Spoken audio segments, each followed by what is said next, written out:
Si nous considérons les œuvres de Dieu au cours de l'histoire de l'homme, nous pouvons découvrir le courant de l'activité divine, coulant de génération en génération, courant ininterrompu et en constante progression.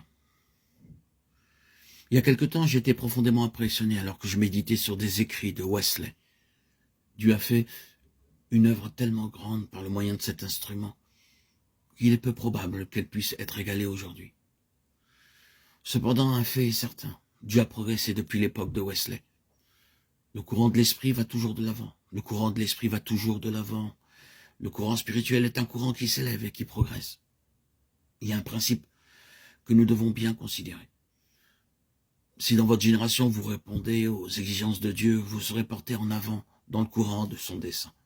Mais au contraire, si vous accrochez au passé voulant qu'il refasse quelque chose qui, selon votre concept, est d'une grande valeur spirituelle, nous constaterons que nous nous sommes écartés du courant principal de son action. C'était une bonne chose que d'être un Luther au XVIe siècle, mais être un homme comme Luther au XXe siècle ne pourrait certes pas répondre aux besoins actuels. De même, Wesley fut très utile pour le Seigneur au XVIIIe siècle, mais il n'aurait certainement pas accompli ces mêmes choses au XXe, XXIe siècle. Chaque instrument levé par Dieu a dans son temps une fonction spécifique. Et sa contribution au progrès de l'Église correspond exactement aux besoins précis de l'heure. Mais cet instrument ne pourrait servir à l'édification de l'Église pour l'amener à un stade plus avancé de son développement. Malheureusement, beaucoup ne discernent pas le courant vivifiant et en constante progression qui traverse toute l'histoire de l'Église. Nous avons dans ce XXIe siècle hérité des richesses des saints qui nous ont précédés et ont apporté leur contribution à l'édification de l'Église. Nous ne devons pas déprécier la grandeur de notre héritage.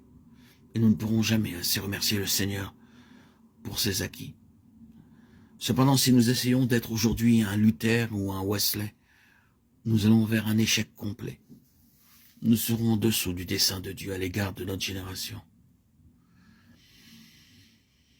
Car nous rechercherons des choses du passé, alors que le courant de l'esprit coule vers l'avant. Dans la Bible, de la Genèse à l'Apocalypse, le mouvement de l'esprit va toujours de l'avant. Du début à la fin, nous découvrons la progression des œuvres de Dieu.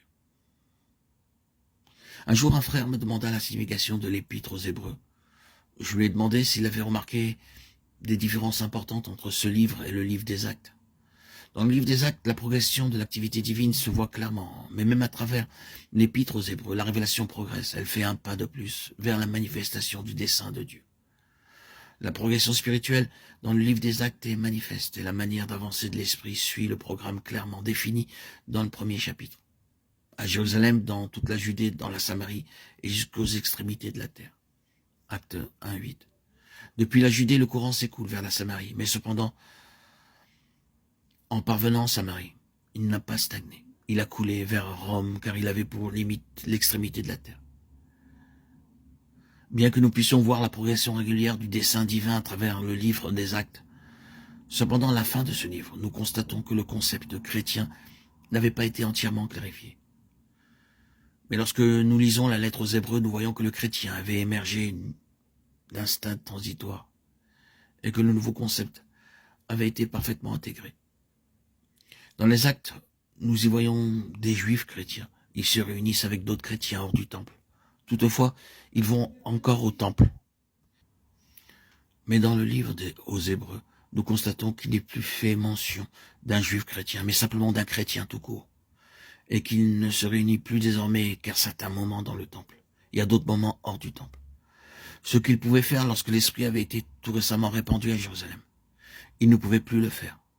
Maintenant, le courant de l'Esprit progressait jusqu'aux extrémités de la terre. Dans les Hébreux, nous voyons qu'il avait délaissé le temple pour le vrai tabernacle, dressé par le Seigneur, et non par un homme, Hébreux 8.2. Et il a renoncé aux nombreux sacrifices pour une seule offrande, par laquelle le croyant est rendu parfait pour toujours.